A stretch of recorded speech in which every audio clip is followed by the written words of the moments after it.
Now, I've talked about this before, but George Orwell probably named his infamous book 1984 after the Fabian Socialist, as after all, they were founded in 1884 and they were explicitly proponents of gradualism, of change over time progressively through the decades, and so a century would be a very notable marker. Like a lot of people, I was taught 1984 in high school, and it was actually the book that my English teacher really taught us how to analyze literature with, how to read between the lines and pick things apart. And like a lot of people, I had to write an essay comparing 1984 to Brave New World and answering the question of which one was more likely to come true, which dystopian future was more imminent. But it took me many years to realize the connections behind the scenes of those books. George Orwell, aka Eric Blair, had actually been a pupil of Aldous Huxley. I believe he learned French from him at the Eton boarding school. And by that time, I realized who Aldous Huxley's family was. T.H. Huxley, the bulldog of Darwin, his brother Julian Huxley, and the role they played in eugenics and their promotion of the New Age, the New Order of the Ages. And also their connection to H.G. Wells and similar figures, and their connection to Fabian socialism. And back when we were first reading 1984, of course, one of the questions that came up was, what does the title mean? Where did Eric Blair, George Orwell get the idea for it? And the most common story you'll hear is that, well, he finished it in 1948 and he and his publisher talked about it and they didn't know what to call it, so they just inversed the numbers, 1948, 84, end of story. They decided against his alternate title, The Last Man in Europe. But of course, that story doesn't make any sense and there's no proof that it's true. Although it's never been explained, a much more likely explanation comes in the fact that his wife, Eileen Blair, before they had met when she was still Eileen O'Shaughnessy, had just read Brave New World, which was published in 1932, and she wrote a poem in 1934 on the occasion of the 50th anniversary of her high school, Sutherland High School magazine, that she called End of the Century 1984. Is a relatively short poem with a death, birth, and phoenix section where society basically dies and the old authors, Shakespeare, Yeats, Horace, Virgil, and what have you, are outmoded and their books are dusty and distant. And in the New Age, his wife hints at crystal palaces and sun-bronzed scholars who learn by tuning their thought to telepathic Station 9, where they learn the useful sciences and the arts of telesalesmanship. In the Phoenix section, she connects old authors with new and says that Huxley shares Platonic food, while Bacon's colleague is Einstein, and so forth.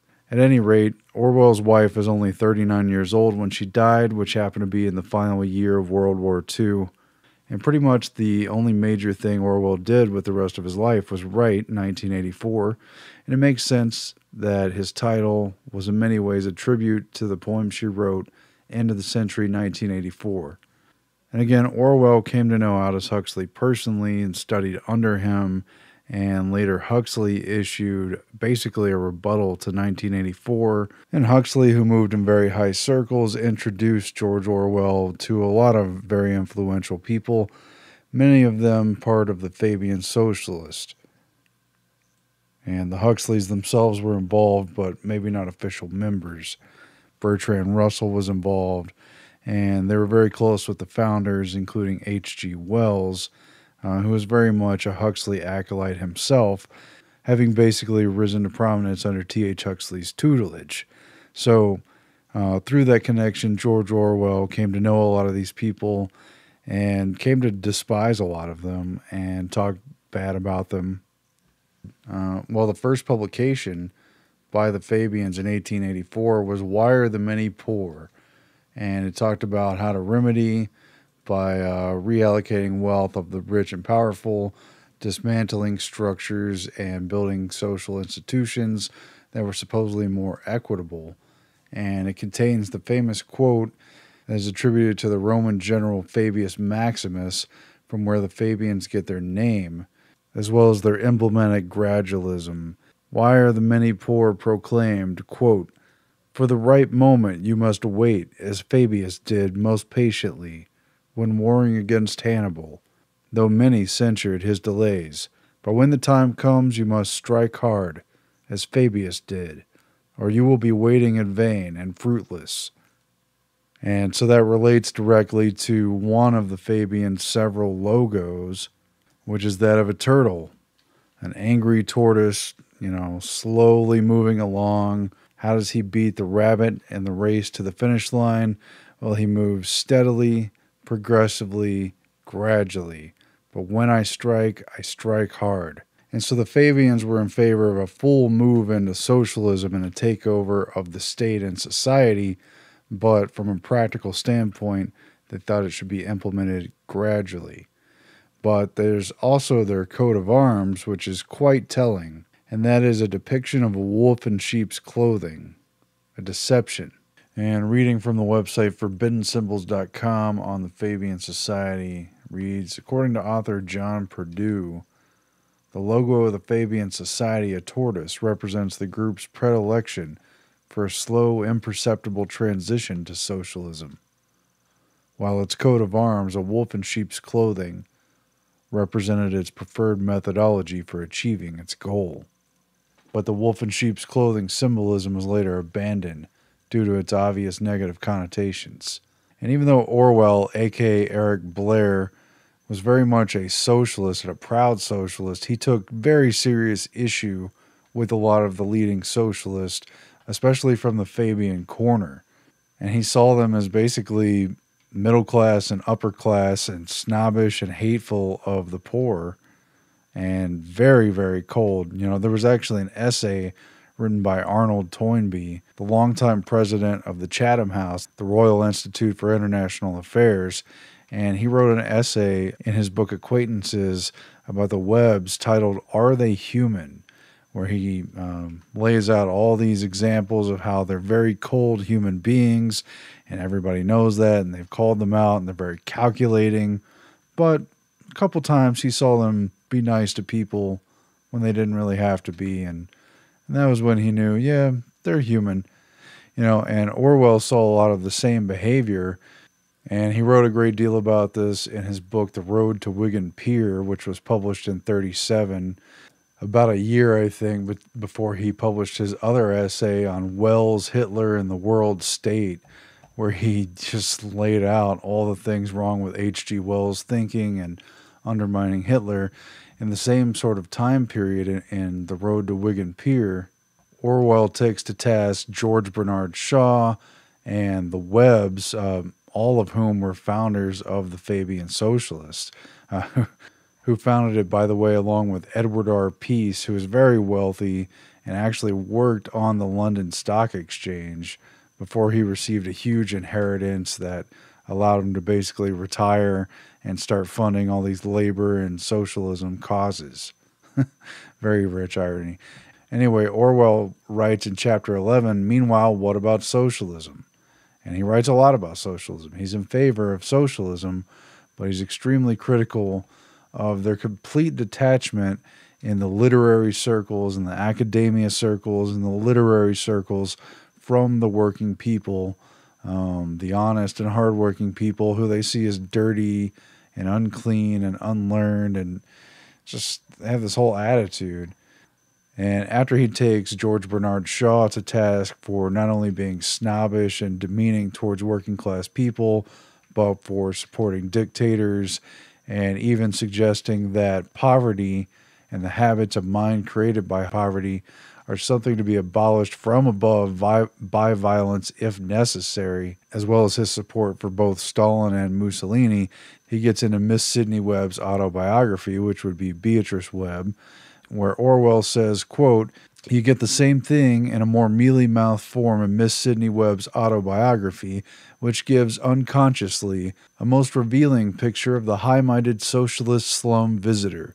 The truth is that to many people calling themselves socialist, Orwell writes, revolution does not mean a movement of the masses with which they hope to associate themselves. It means a set of reforms which, quote, we, the clever ones, are going to impose upon, quote, them, the lower orders. On the other hand, it would be a mistake to regard the book-trained socialist as a bloodless creature entirely capable of emotion. Though seldom giving much evidence for affection for the exploited, he is perfectly capable of displaying hatred, a sort of queer theoretical in vacua hatred against the exploiters. And he goes into how they basically denounce the bourgeois and the upper class lifestyle, yet they live it themselves. They ascribe to it. They come on in. They live that way. And hardly would they ever be caught dead, with the mannerisms of the poor and working class. They wouldn't slurp their soup. They wouldn't drink after people. They saw those people as disgusting. So yeah, wolf in sheep's clothing. I mean, this is a deceptive movement. And, H.G. Wells even published a book called The Open Conspiracy. And, it sounds open, but it's also very deceptive. They state it openly, but they bring it in quietly, gradually, so that nobody notices. I mean, it's evil, but it's genius, basically. And of course, Orwell doesn't point out that Shaw has supported dictators just in order to discredit him. This is central to the deception, the wolf in sheep's clothing, that the Fabians represent a progressive socialist society, which was a sort of popular umbrella view, but more in line with communists. They actually accept and in many ways promote dictatorship. People who only know me from reading my books, or sometimes even from seeing my plays, get a most unpleasant impression of. Sidney and Beatrice Webb, the two main founders of the Fabian group, openly supported imperialism and monopoly. They supported Britain in redistributing parts of Africa and creating a, British-led Cecil Rhodes state. They supported, corporate monopolies because they thought smaller groups just would be harder to work with, and they could theoretically make things better for workers under gigantic corporations, which we could see now in hindsight. They're just impossible, seemingly, to keep in check, But this is the kind of stuff they had in mind.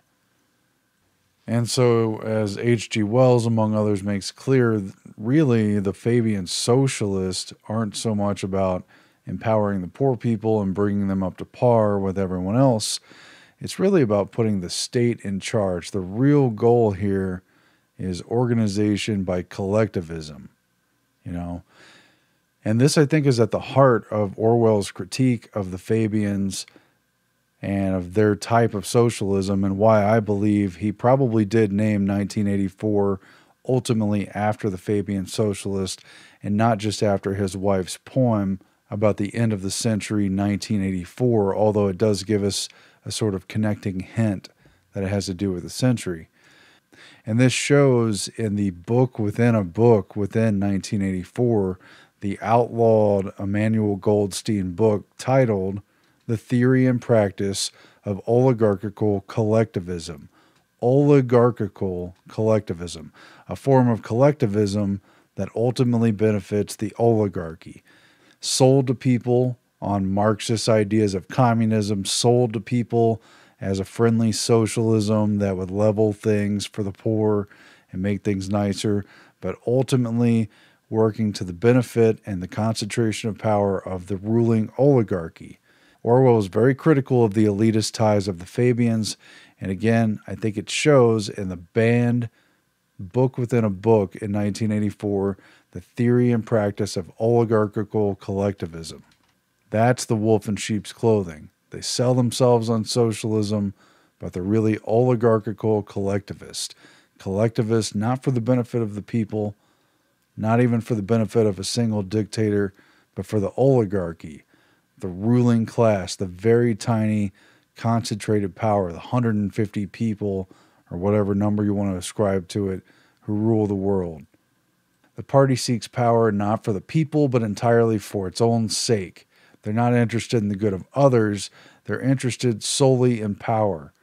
They don't want wealth and luxury for the general people or for them to live a long life or be happy. They want power for the sake of power. And that's what Orwell hits upon in the climax of the book. What pure power means you'll understand presently, he writes. We're different from all the oligarchies of the past in that we know what we're doing. All the others, even those who resembled ourselves, were cowards and hypocrites. The German Nazis and the Russian communists came very close to us in their methods, but they never had the courage to recognize their own motives. They pretended, perhaps even believed, that they had seized power unwillingly and for a limited time, and that just round the corner there lay a paradise where human beings would be free and equal. We are not like that. We know that no one ever seizes power with the intention of relinquishing it. Power is not a means, it is an end. One does not establish a dictatorship in order to safeguard a revolution. One makes the revolution in order to establish the dictatorship. And that's the warning of Orwell about collectivism. And so I've studied this group, the Fabian Socialist, off and on for 13, 14 years now. And it's been fascinating and terrifying because you realize that while they were just one small, tiny group that their inner core kind of broke apart, but the group continued. It's still around today as a political party. We actually filmed it while we were visiting London. We went by the London School of Economics that was officially founded by the Fabian Society. The core members who founded the group, Sidney Webb, Beatrice Webb, George Bernard Shaw, and this guy Graham Wallace, also with the help of the other founder, Edward R. Peace. They founded that school in 1895, and it's been very politically motivated. There's definitely an agenda, and they've trained a lot of really famous and well-known people and very influential cogs in society. And we filmed the outside of that. We even filmed their logo of the arduous beaver. Beaver. No, it's a seal. That's it. Beaver stands for industrialist building. And there's sort of scholars on the old logo suggesting that they were, so studious in studying everything. And that was pretty interesting. We walked by and they had some propaganda posters for climate change with a polar bear, on a melting ice cap and that kind of thing. And, it seems par for the course for a group that was founded supporting eugenics and supporting collectivism and, and who have a wolf in sheep's clothing as their emblem and a gradualist turtle as their logo. And we filmed that and we left, and I was reminding Melissa about the Fabian window, which depicts the actual founders, again, the Webbs and George Bernard Shaw. It shows them hammering away and literally remaking the world closer to their heart's desire, literally pounding out the New World Order, literally reshaping the world according to the dictates of their very sly and indiscreet society.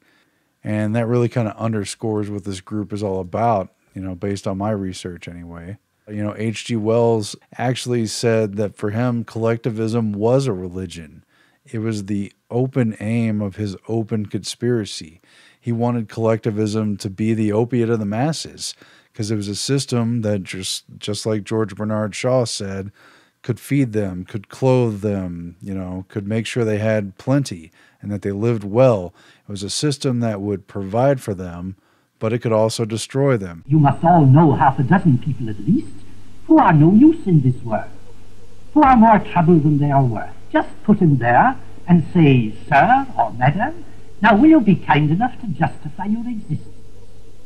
If you can't justify your existence, if you're not pulling your weight in the social vote, if you're not producing as much as you consume, or perhaps a little more, then clearly we cannot use the big organization of our society for the purpose of keeping you alive, because your life does not benefit us, and it can't be of very much use to yourself. This is what he said. This is a quote. Under socialism, you would not be allowed to be poor. You would be forcibly fed, clothed, lodged, taught, and employed, whether you liked it or not. If it were discovered that you had not character and industry enough to be worth all of this trouble, you might possibly be executed in a kindly manner, but whilst you were permitted to live, you would have to live well. And what's living well? It's what they decide. living well is. It's not what you It decide. was a system where the state was God, where the state itself was the system where power was to be invested, and that state had the power to sterilize people in the name of eugenics, and even to euthanize them in the name of efficiency, and in the name of finding people to be worthless from an economic standpoint, from an input-output standpoint, that they would basically sanction the death of people, not for being poor, not for committing a crime, but for the crime of not benefiting the state, of not producing value for it, and thereby having a negative value that warrants their death, you know. It's a system that, as H.G. Wells said, puts the state, puts the collectivist system as the religion, and they've depicted this on a stained glass window, you know, evoking a sort of religious piety. It's a stained glass window, you know, has religious iconography and connotation. And this was designed by the playwright George Bernard Shaw and the writer. And it depicts, again, these founders hammering away at the world. The world is on their anvil. They're reshaping it just under their wolf in sheep's clothing coat of arms. And the caption reads, "Remold it nearer to the heart's desire." And then it reads lower down in a triangular shield, "Pray devoutly, hammer stoutly." And it shows 10 or so disciples on their knees praying before the books and tracts written by the group. You know, pray devoutly, while the inner circle, the founders, while they're hammering stoutly and remaking the world nearer to the heart's desire. They're reshaping the world and they're reordering things. They're using the ancient black magic of the blacksmith's hammer and anvil to reshape things as if they were Hephaestus in Olympus or what have you, you know. It's a tremendous boast of power. And anyway, I was telling Melissa about that after we had filmed the London School of Economics, and we had rounded the corner, I think the night before, and saw the Fabian Society headquarters, which is now just basically a political party group. And they just have a plain sign on the outside. And she was looking it up on the phone, and she said, you know, that stained glass window is on display inside the London School of Economics. So the next day, we worked our way back downtown, caught a cab. It was really bad traffic, I remember. And we walked over there and we walked in, and, you know, we just walked into the lobby. The place was open. They don't have anybody checking you or anything. It's a school. And we went up to the third or the fourth floor, I don't remember which, into the library where it was on display. And we walked in and we were able to film at the real Fabian Socialist stained glass window. And the window shows what I thought looked like H.G. Wells, but it's really Edward R. Peace, again, who worked on the London Stock Exchange, came from an extremely wealthy family. You know, he's there along with Sidney Webb. He and his wife Beatrice founded it, and they're next to George Bernard Shaw. And again, they're in this inner coterie, the elitist circle of the founders, you know, above the masses who are on their knees praying to the books and the ideas and the slogans of the group in the name of socialism and the name of collectivism, which H.G. Wells said would be a religion, that it was a religion to him, and that collectivism would be an opiate of the masses to the people, just as other writers have also said religion is the opiate of the masses. He now says collectivism would be, because, you know, collectivism can provide. It was commissioned by George Bernard Shaw in 1910 and depicts Shaw, Webb, Wells, Peace, and other Fabians.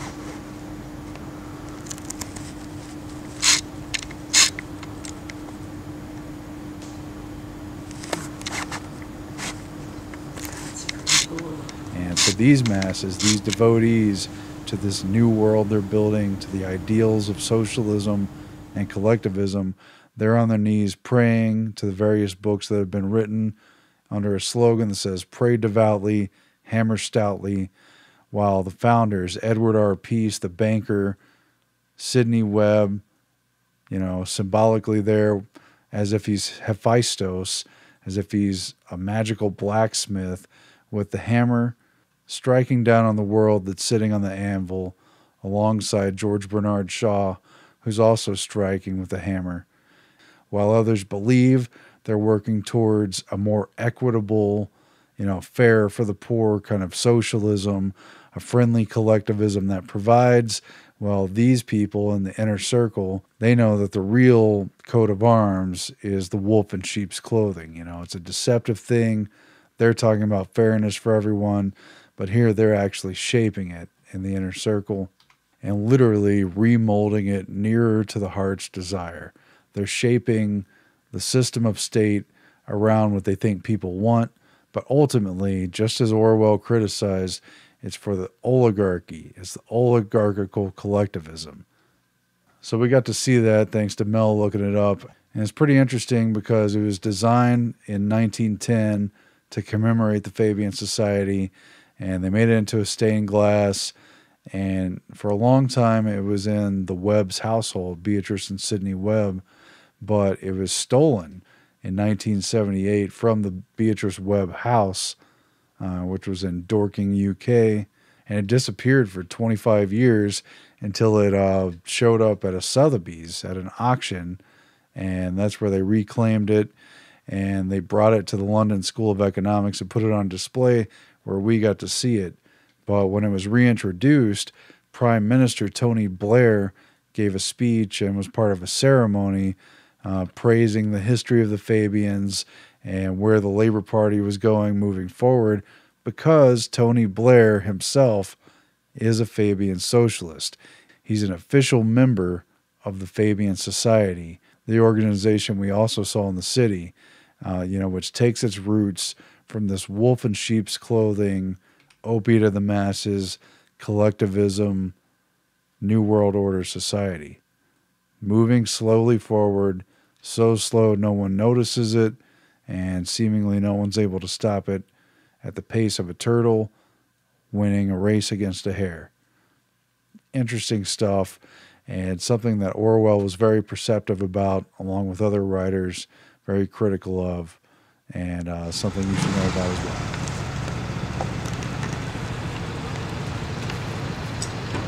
Maybe I'll take one more photo since you are.